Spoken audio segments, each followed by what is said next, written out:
আসসালামু আলাইকুম। আমার নাম শরীফ ইফতিহাজ ইসলাম। আবৃত্তি করছি রতনতনু ঘাটেরই লেখা কবিতা পাপানের প্রশ্ন।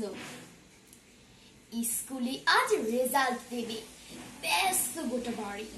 খাঁচার পোষা ময়নাটাও করেনি আজ আরে। কুট্টি পিসি রান্নাঘরে, বকুল মাসির ছাদে। গৃহস্থালির সমস্ত কাজ জরুরি সংবাদে। অফিস থেকে বাবার ফোনে জড়িয়ে আছে ভয়। মা দাঁড়িয়ে রঙিন ছাতায়, দুপাশে সংশয়। স্কুলের গেটের সবকেরা চুপ, উথাল পাথাল ঢেউ। গাছ ভর্তি বকুলেরা দেখেছে কেউ কেউ। এমন সময় ঢং ঢং ঢং ছড়িয়ে পড়ে ছুটি। রেজাল্ট হাতে বিদ্যমানরা উধাও খুনসুটি। দূরের থেকে চেঁচাই পাপান, আমি সেকেন্ড ক্লাসে। সব মাইদির বাঁকা চোখরা তাকালো চারপাশে। মা বললে, ঢের হয়েছে, মুখ দেখানো ভার। ফার্স্ট কে হলো, নামটা শুনি। অঙ্কে কত তার?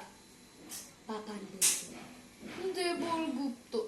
অঙ্কেতে 100, আমি পেলাম 90, তার বেশি পেলাম কই? সারাটা দিন খেলি শুধু, মা বললেন রেগে। সব স্বপ্নই আধার হলো চাঁদে গ্রহণ লেগে। চল বাড়িতে, দেখাচ্ছি আজ খেলার কি যে মানে। দেবলা হারা চাঁদের টুকরো, সবাই তা জানে। তখন পাপান ভয়ের চোখে তাকালো মার দিকে। ও যে ভীষণ মিথ্যে বলে ক্লাসের আন্টিকে। বলুক, তাতে দোষ কিছু নেই, ফার্স্ট হয়েছে ক্লাসে। মায়ের কথায় পাপান শোনার দু চোখ চেপে আসে। সেকেন্ড হওয়া না মিথ্যে বলা, কোনটা ভালো বলো? বলতে বলতে পাপান শোনার দু চোখ ছলো ছলো।